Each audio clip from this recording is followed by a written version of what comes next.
Hey guys, it's Dr. Klein. Welcome to the Kettlebell Show. Grab your kettlebell, grab your coffee. If you have a circle band, it doesn't have to be this fancy.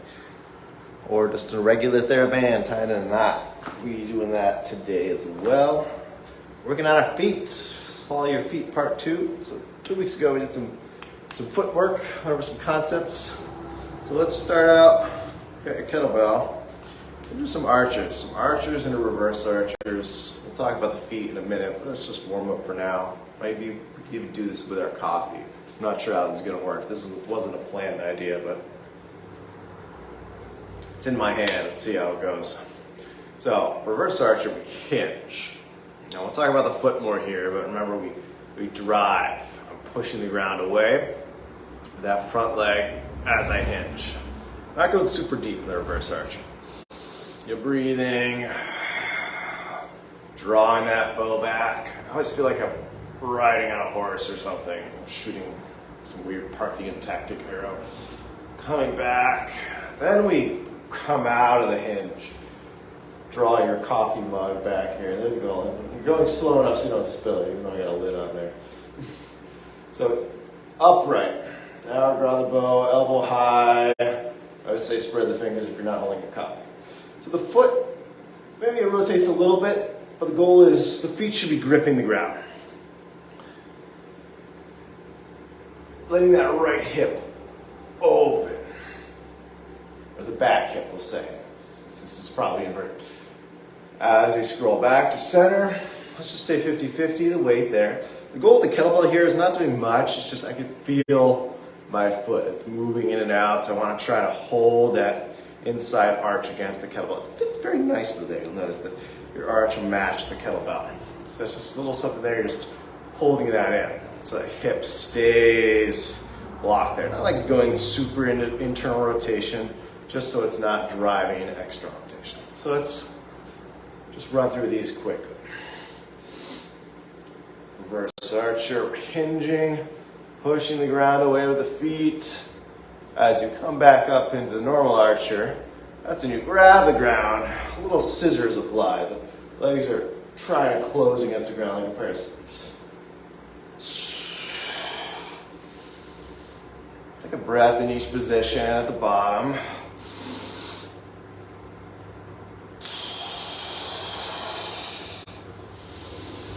Breath right here. Ooh, yeah, that's good. Make those feet work. That's the goal today. We could talk about a lot of different things here today. Each time you're adding a little bit of a layer. Let's switch it up. Little concepts, putting them all together. Switch your coffee, take a drink.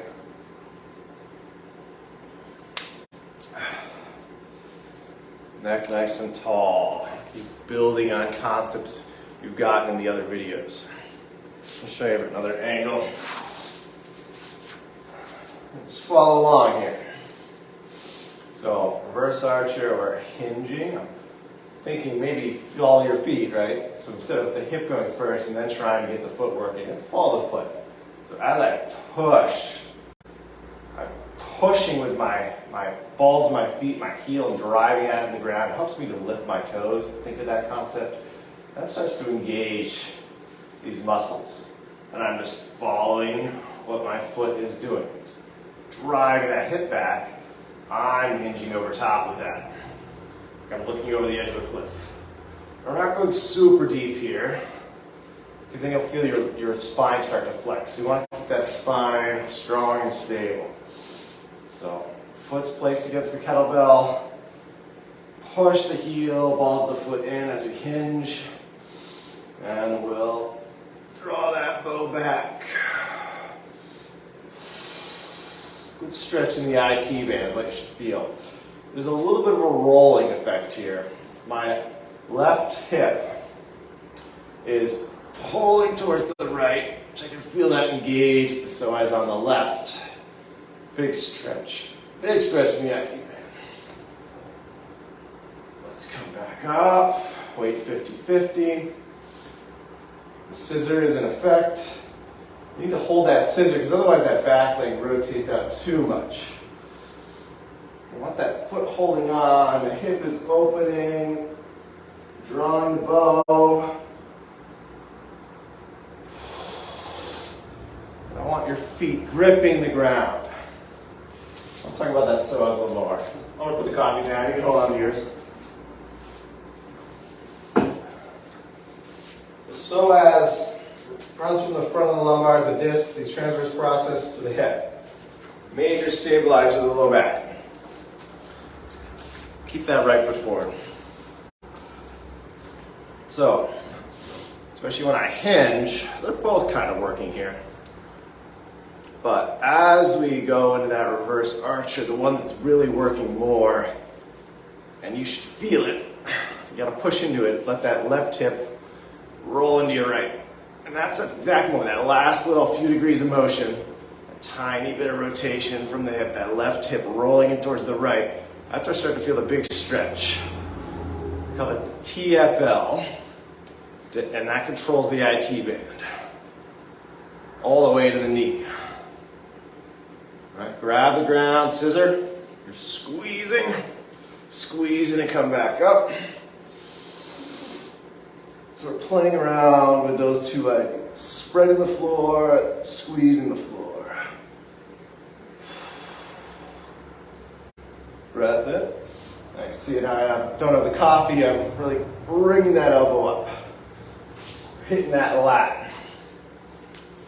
I'm just down here. That elbow's lower than the hand. We're not getting that nice lat engagement. You'll feel that stretch all the way down there.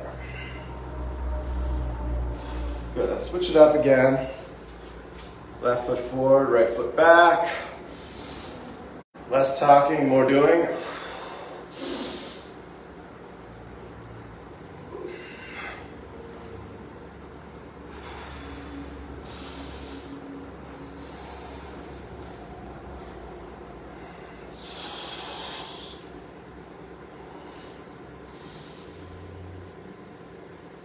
Do one more slow one.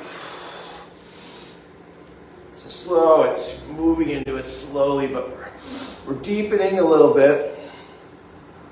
Holding, time under tension. You want that shape going on in your body. And we'll go a little faster. Do 5 quick ones.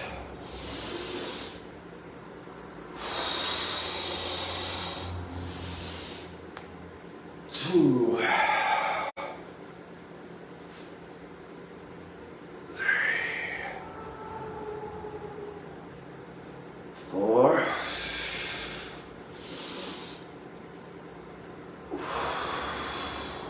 good. And I'm trying to keep that back heel, the right, the leg's back, the heel's always up. We don't want to go too high up. Trying to keep the balls of the feet always in contact with the ground. That's where the grip is. There's an arch there called a transverse arch. So if we go too much into the toes, we're not going to be able to activate that transverse arch. From the ball of big toe to the ball of little toe, it's gripping. It creates that tripod effect where you just don't have the heel engaged. So there's 2 points of contact.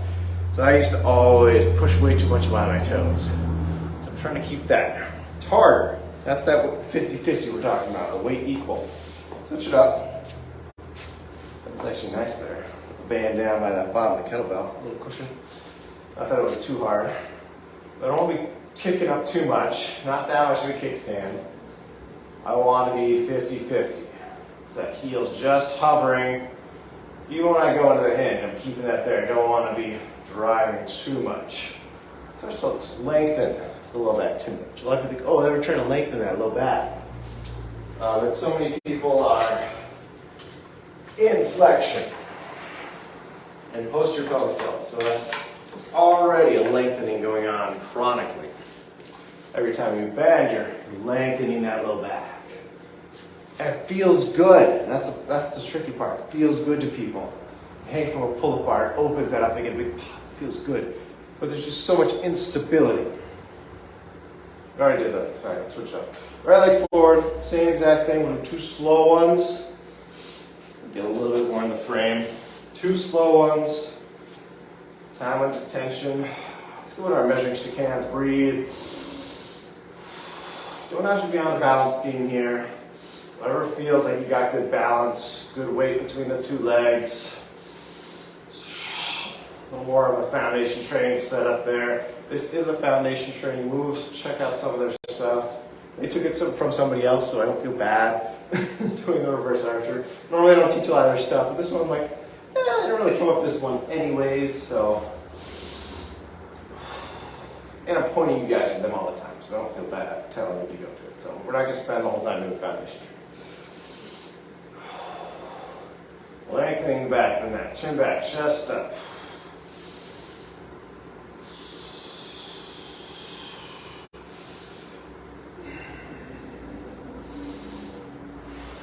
Deepening, deepening. I always keep my eyes forward.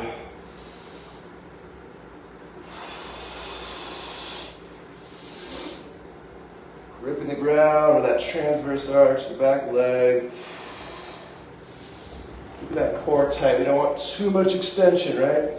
Keep that stomach tight. Remember the measuring stick hands. Big chest. You're inflating the chest, inflating the back too.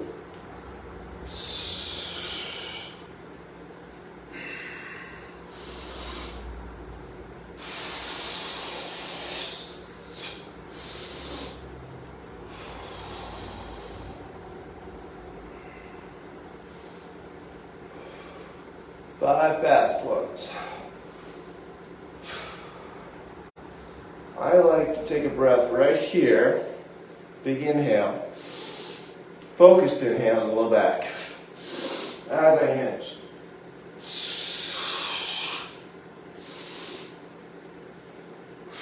So that's where it tends to be the most spinal flexion, and I want to limit. Talking stability, that's what we mean. Limiting unwanted motion at the lumbar spine. We could extend that even into the neck. One thing we are trying to mobilize though is the thoracic spine. But I know that's 1 on 5. Shake that out. Get your band. We'll get to our kettlebell in a second here. Circle band. It's okay if you don't have one. Get some coffee. Our Thursday night class at 5 o'clock. It's all foundation training. Maybe I throw a little kettlebell in there at the end, usually just to prove a point. Otherwise, there's no weights. So if you're scared of kettlebells, I know sometimes you get crazy in this class, especially last week, but that was a special workout. The Welsh Whittler kicked my butt, but my shoulders have probably never felt better. So check that one out. I want to add some good stuff in it. So let's go right around the ankles.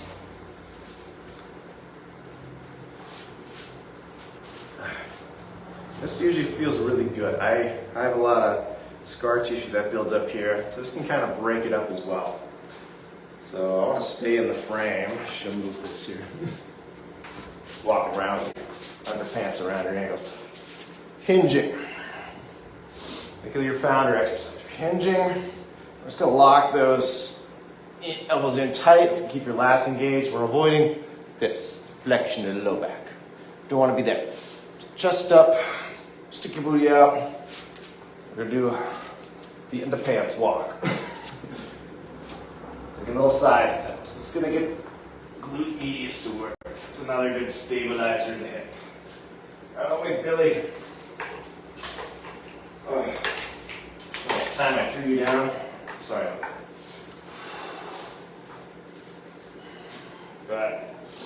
Good. And you're going to notice you start drifting upwards. Stay low. Getting as much tension on that band as possible. This is a very strong band, so it doesn't have much give, but that's okay.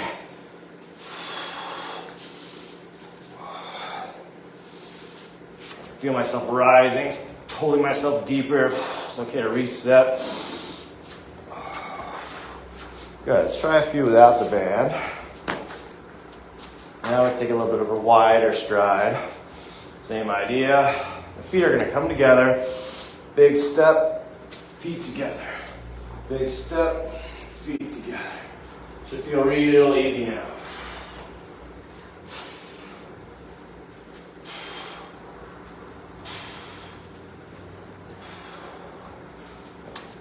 Put the band back on. We'll go up a little higher above the knees now. Same exact thing. Nice hinge.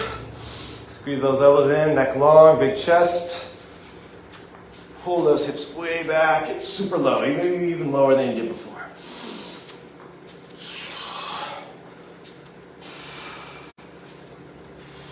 Make sure you get a good stretch on the band. Oh, it's a good burn. Let me find a few from the front here. So you can see my stride a little bit better. Hinging, squeezing those elbows in. Neck long, you'll be looking up like this. You should be looking down at the floor. Start feet together. Big step. That's what we're going for there.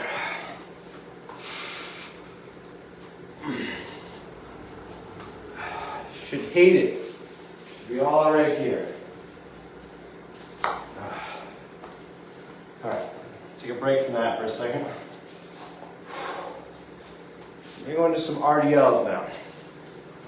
So get your kettlebell. So think about the archer. We're just gonna bring it in closer. Bringing that right foot in nice and close. Lose the hoodie. Get some coffee.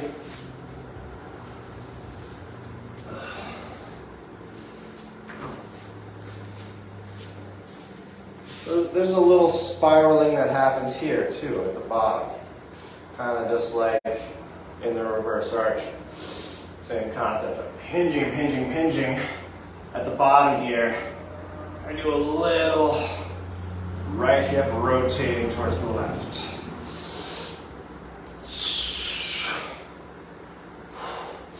Breath in and down.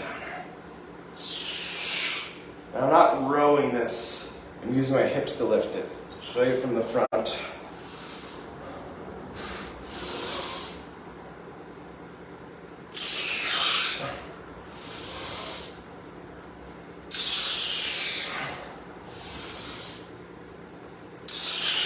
Don't spiral too much, because the last thing we want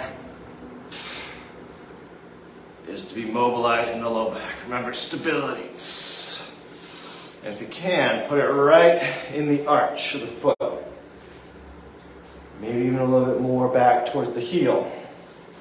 If you're putting it out in front, it's really going to mobilize this low spine.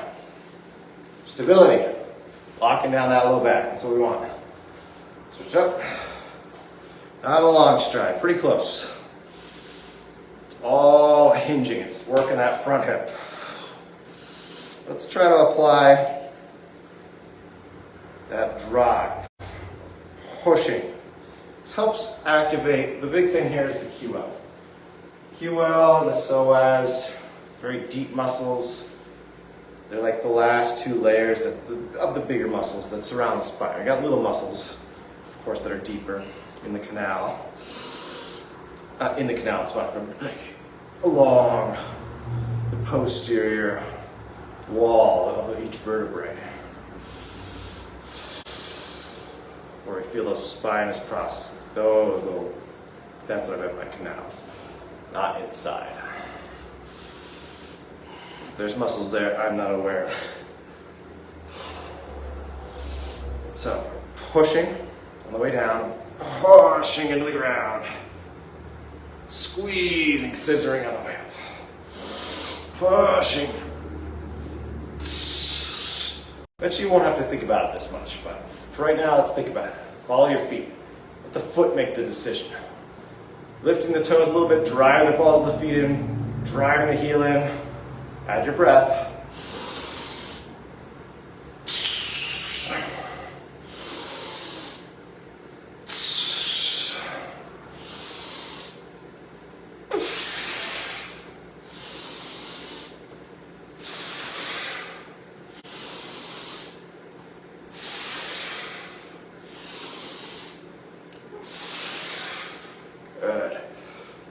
All right, shake that off. We're gonna try some swings now. Let's just do one-handed swings, feet nice and apart, then we're gonna go into some split swings, which always are fun and challenging. So get a weight that you feel comfortable with. Let's just start with double-handed. Feeling the socks are slippery. So you want to be good and grounded. It was chilling here, but it's warming up.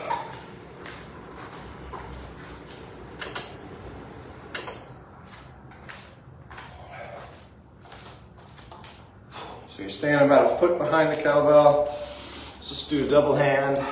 Let's do this setup. I love this setup. This is a great time to think about your feet. What are the feet doing here? I'm driving, pushing my balls of my feet, my heel into the ground, pushing the ground away to drive my hips backwards. And I'm hanging on to that right there. I'm just doing that push. I'm letting my shoulders get all the way down, get my neck nice and long. Where should you feel this? Hamstring, glutes, stretching. Just like you're doing the founder. Pushing the ground away. Push, push, push, push, push, push, push. Keeping that chest up higher, head up higher than my butt. And I'm pushing so much that my kettlebell rocks back a little bit. Then when I go to lift, that's when my toes grab. Now I'm pulling the ground, dragging the floor behind me.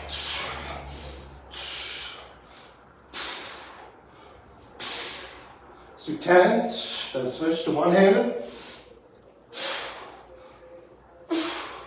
Just switch every time.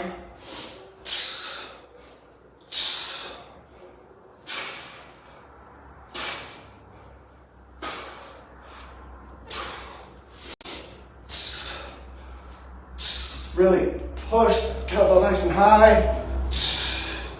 Let it float for a second. You're pushing it with your hips.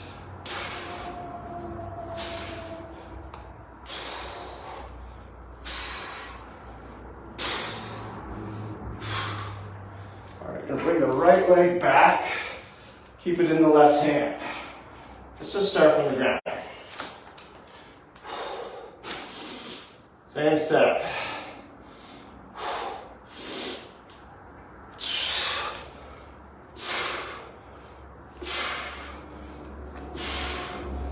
Keep that back heel in the air, forcing that front leg to do most of the work.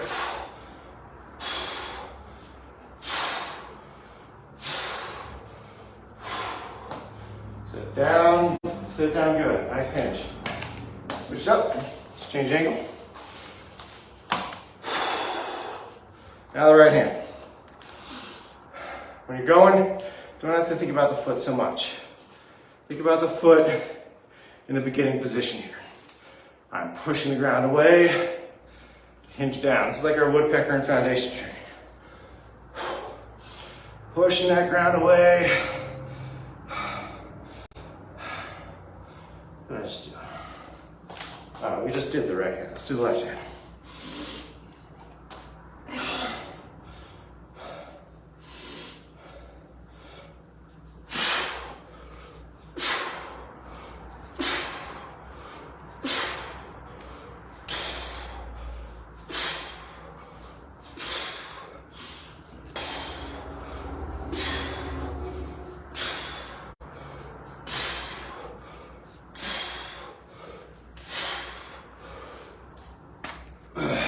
Good.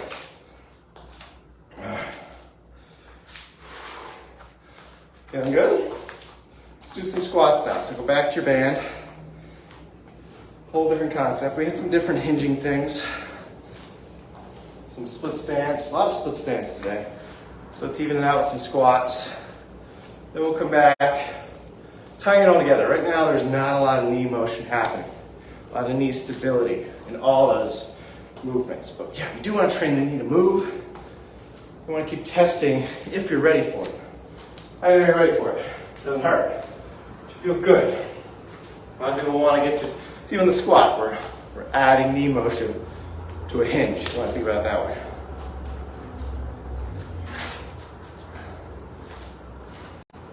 So do a few air squats.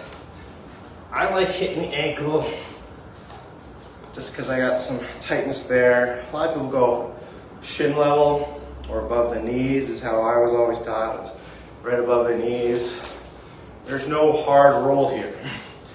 Sometimes I even bring it up right below this, your hip bone, your trochanter. Different things happen in each spot. So play around with it. Might feel more comfortable there, might feel like, oh, you get more activation, that's what you're going for. So feet out just a little bit, 45 degrees.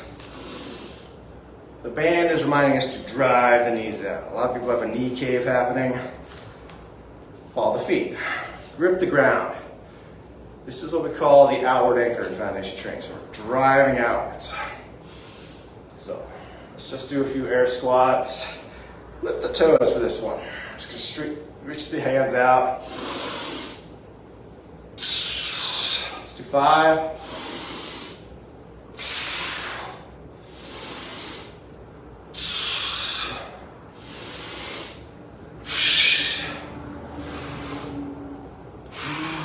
Good. Straight from the side. I think we've done this cane squat before, which is a bit of a deadlift. Starting the hinge, you're grabbing your toes. Grabbing your toes, it's going to force your weight in your heels. It's that connection, we're getting that stretch. Hamstring glutes. Breathe in, we're going to slowly lever our butt down. This is where people have hard trouble. They want to be here, it's hard for them to get deep. Oh. And I can even feel there, my heels sliding. So you almost want to set up good. Ooh, a little lightheaded. I need some water over this coffee. Drive out hard, even before you go down. So pushing, driving out against that band. And you'll feel this better if you're barefoot. You feel that heels start to come in. Don't let them.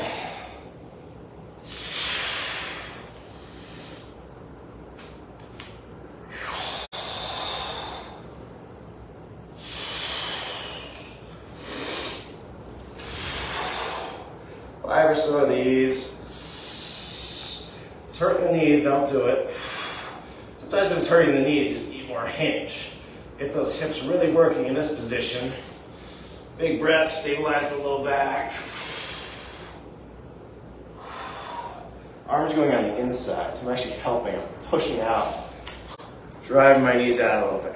All right, let's give that ankle a break. We'll go above the knees now, and we'll do a goblet squat. So a little tricky swinging this up, so you might have to do more of a strict deadlift from the ground. So we can just really power that up and catch it. It's one way to do it. Just gotta add a little spin. Right? Show that again. It's just more power. The swing we can kind of, swing it up. Here. Oh, legs are pulling up really hard. Good. So, we can do that.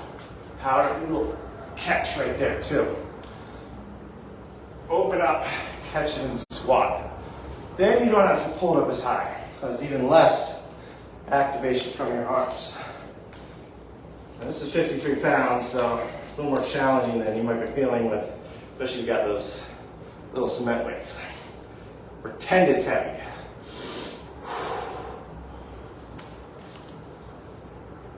See how that works? You can do it one-handed. It's going to even require more power from the legs.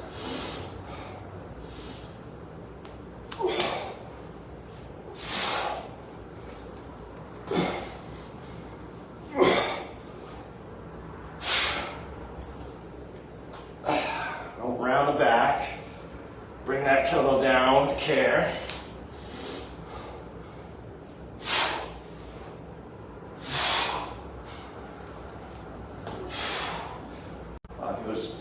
things plop their own body when they're sitting in a chair every time. Slowly bring yourself down to a chair. Can't do anything else, do that. That'll build up strength in the legs. Otherwise, you're rounding your back, you're using all your arms, your shoulders are coming up. Squat. Hinge. Maybe step a little bit away from the chair. Do these concepts. It's okay if you can't lift the kettlebell yet. Push the ground away. Hinge. What time are we at? Plenty of time for torture. Hinge. Pushing the ground away. Reaching for that chair. Down. I'm getting out of the chair, grabbing the ground, pulling myself up. Kettlebell's just teaching us these concepts. Okay.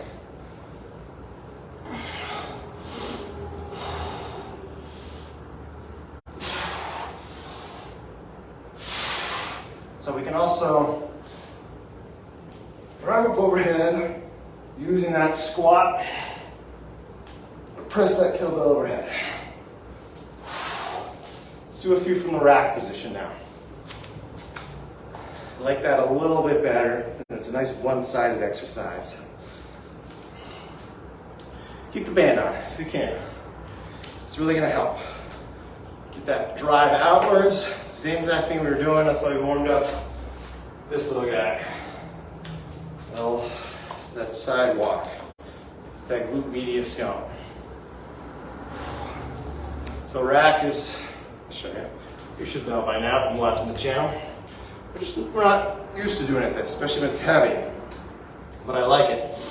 It's almost like it's more barbell-esque. Barbell, you can't swing that sucker up.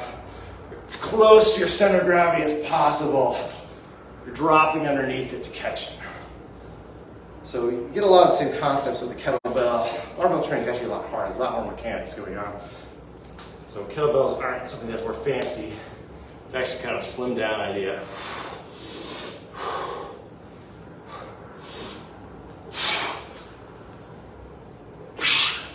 So squat, thruster, thrusting the kettlebell up in the air. Drop it down slowly. We're not, even with barbell training, I'm able to get it up there, like, bam, just drop it, walk away. There's a lot to be said about putting that down with integrity. We're doing kettlebells here because they're cheaper. We don't have a lot of space. But barbells, Olympic lifting, very good stuff. Wish I did more of it.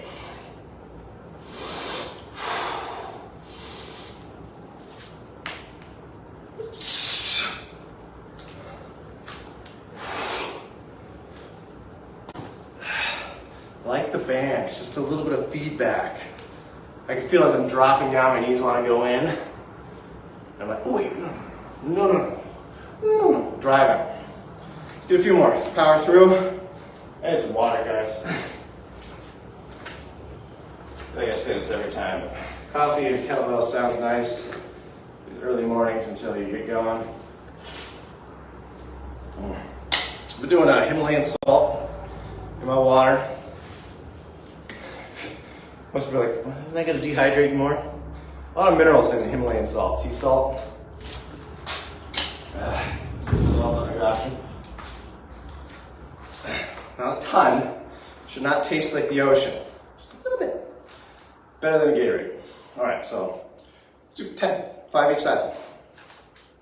Do the band. The band's gonna, if you get tired with the band, just lose it. But if you can, this one's, it's a nice heavy one. I like this one. These little rubber ones are not so bad. You want some good feedback to get that drive out, especially with kettlebells being light. And I know I keep stepping back because I think it's a swing. You want to be right over top of it if you're doing a deadlift.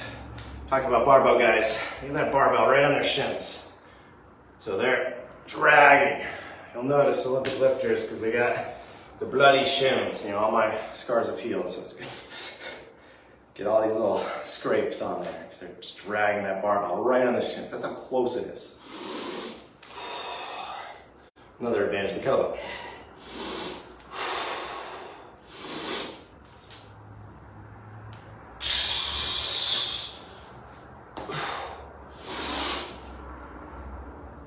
So I'm going to burn out one side, so you do what you want to do. You can switch each side.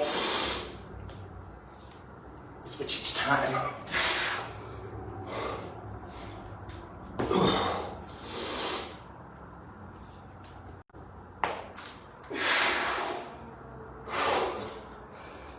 That was the knee pop. I love it. Feels good. Got a tight IT band, so love when that releases. I'm driving out so much. Don't fear that knee pop. That's good.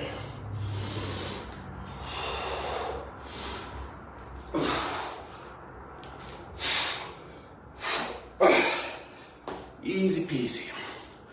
Feeling good. You got lights, you got doubles.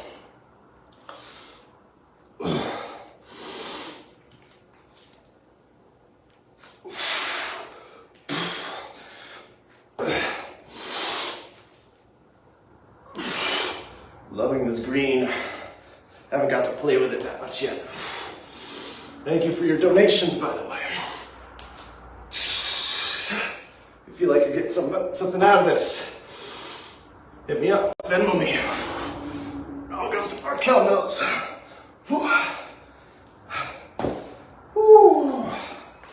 Lose that band. I think we're all done with that. We'll end with, oh wow, legs so loose. You lose that band, you're like, freedom. Literally like walked in this morning, like, my surgery ankle's all acting up. It's all cold. Now I'm like, let's go dancing. That's the power of all these moves. I know this stuff works. I'm doing it for years. Keep adding little layers. Getting better each time. I didn't do too much on plyometrics. Maybe we'll end with some jump roping. But that's a good way to start. Jump rope. And then slowing that jump down, getting even higher and higher. Get that nice springing capacity back in your ankles. So box jumps, all good stuff. I think there's going to be a follow your feet part 3, it sounds like, because I'm coming up with more and more ideas. So we did the RDL. Now this would be more a lunge. So I'll bring that leg way back. And even before we pick up the kettlebell, we'll hinge. Protect those hips, hinge, bring that knee down. You should feel comfortable there. If you felt pressure in your knee, do our little push. Pushing, lift the toes, push that hip back behind you. And then you should be able to stand with the hip in control. Shouldn't feel like there's pressure in the knee. If there is, go back to your RDL. All right, so big stride this time. I'm pushing, continually pushing, pushing, pushing. You have to mess around with that back foot, try to get that. That can also help. A little more length, longer stride. That can help get the weight in the hip. Right here, I still feel it. Weight's in the hip. Now we're lifting from this position. So don't bring your feet back together for this one. Stay in the split stance. That lunge. Neck nice and long. Push the ground away to start. Well, not to start, but first, before you lift. Then squeeze the ground. Push the ground away at the top. That pulls the hip back. We can go all the way up too. Sometimes I like to stay in that hinge. That hinge back there. Slowly down. Don't want to feel any pressure in the knees. So we can go up fast, but go down slow. Push that hip back, pull it back, pull it back, pull it back, pull it back.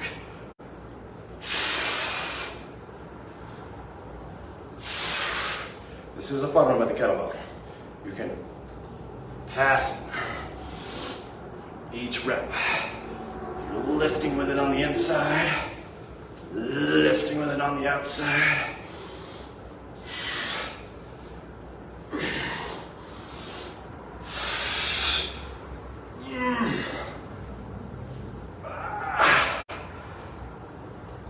Oh, now we stand. Ooh, that's a burner. Just all around the hips. You're using the hip flexor. Sometimes you're not sure what you're using. Well, technically when we're going down, it's all front. Adductor, hip flexor. big stretch here, then we reverse on the way up. We're squeezing the glute, squeezing the hamstring. And we're trying to, a lot of people, it's like, well, is your glutes too tight? Well, they have the tuck going on. So like, oh, you need a bigger butt. Those glutes are just, they're so tight. You think tight, they're gonna be big, but they're tucking the pelvis, they're flexing the spine. So we just need to work them in other ranges of motion. They're strong, but they're only strong here. Because most people are here all day long, they're looking at the ceiling, so their glutes have to squeeze to level out their heads. Most people say, oh, they get tired, and their heads drift forward. Thanks, you're squeezing your cheeks all day long. Yeah, it's gonna tire out all these muscles. So be like Billy Bones, a little curve in the low back. It's got the booty pop, that's what we want. So strong glutes, but strong in all ranges of motion.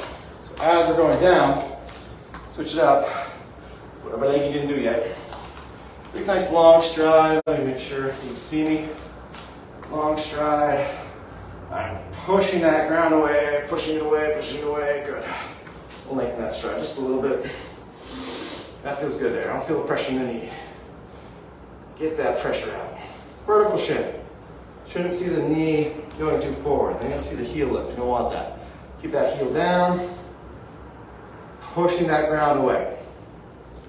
Set that up before you lift. Push that ground away. Then we squeeze the ground. We'll do 10 passes.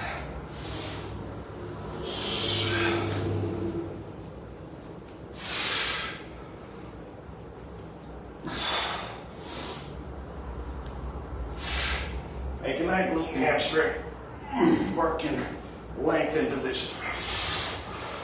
Right here, that's when they start tucking. So I'll even avoid that sometimes. Kind of just stay in that nice hinge.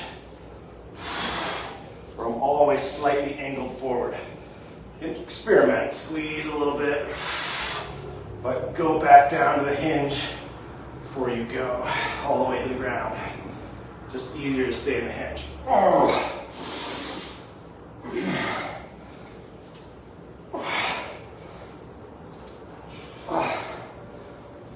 Oh God. Whew. So that'll loosen up. It'll loosen up those tight glutes, but also strengthen them in a better position, more lengthened position. We call that eccentric strength. We're working a muscle under tension. Otherwise, tucking it tight, jamming up the low back, shoving the head forward. It just makes everything work harder. Hips should be your center of gravity. Let's call that a day. We can hit some plyometrics, some box jumps next time. This is all good starting stuff. Anyways, you don't want to start with plyometrics. It's a lot. We'll do some jumping squats. Because a lot of what I'm doing here, kettlebell, when I was first learning, like barbell, Olympic lifting, I like jump. Pretend you're jumping with the barbell. That's how much power, like what we were doing before. That's how much power you want to be putting into this deadlift to clean. I'm pretending like I'm jumping with it. I'm not actually getting airborne. But I'm like, my feet are pushing so hard in the ground. Some people, when they lift, you'll notice they actually, their heels do lift up. Because barbell alone is almost as heavy as that kettlebell. They're lifting a lot more weight. So there's more risk of injury, but the benefit is greater. It takes a lot of mechanics. Kettlebell, it's so simple. It's a great place to start if you're new to lifting. And it's something that you can really maintain and keep you going. So that's my case for kettlebells. Go get some more coffee, some water. Have a great day.